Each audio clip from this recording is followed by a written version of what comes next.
बंधु मान धन्यवाद देवी।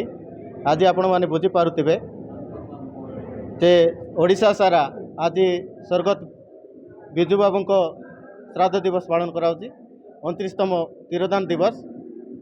जहाँकर निर्देश रे आज पूर्वतन मुख्यमंत्री मंत्री तथा विरोधी दल नेता श्रीजुक्त नवीन पट्टनायक को महोदय निर्देश क्रमे आज सारा ओडिशा रे प्रति निर्वाचन मंडल गुड़ाक आम आज विजु बाबूर श्राद्ध दिवस पालन करुचु। ए अवसर में आम निर्वाचन मंडल 4टी ब्लॉक एवं 4टी ब्लॉक समस्त जनप्रतिनिधि एवं वरिष्ठ कर्मकर्ता समस्त नेतृमंडली आज विजु बाबूर माने श्राद्ध दिवस पालन करुचु।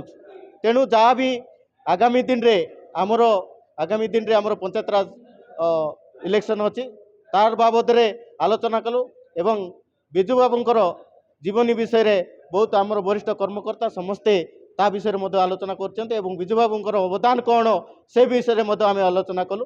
तो निर्वाचन मंडली एवं ब्लॉक सारा आगामी 27 पंचायत राज निर्वाचन रे केंती संगठन मजबूत हम से विषय में आम आलोचना कलु।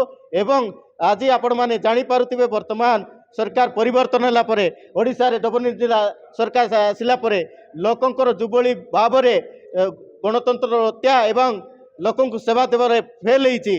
तेणु से मुद्दा नहीं आज आम प्रति पंचायत रे प्रति गाँव रे आम पहुँचबू यह आमर लक्ष्य एवं जहाँकर निर्देश रे आज जो आम पालन करूँ से अवसर रे एवं आम दलर मुखिया निर्देश रे आम कणु अणुकोण आज डबल इंजिन सरकार जो बड़ी भाव में जनसाधारण को बोका बनाई एवं तार प्रतिश्रुति पालन न करी जो मिथ्या प्रतिश्रुति दे लोकों को टकी से विचारधारा को नहीं आज आम विजु जनता दल आम लोकों पाखे जीवु एवं मिथ्या प्रतिश्रुति को आम तार जवाब देबु आगामी दिन रे। धन्यवाद।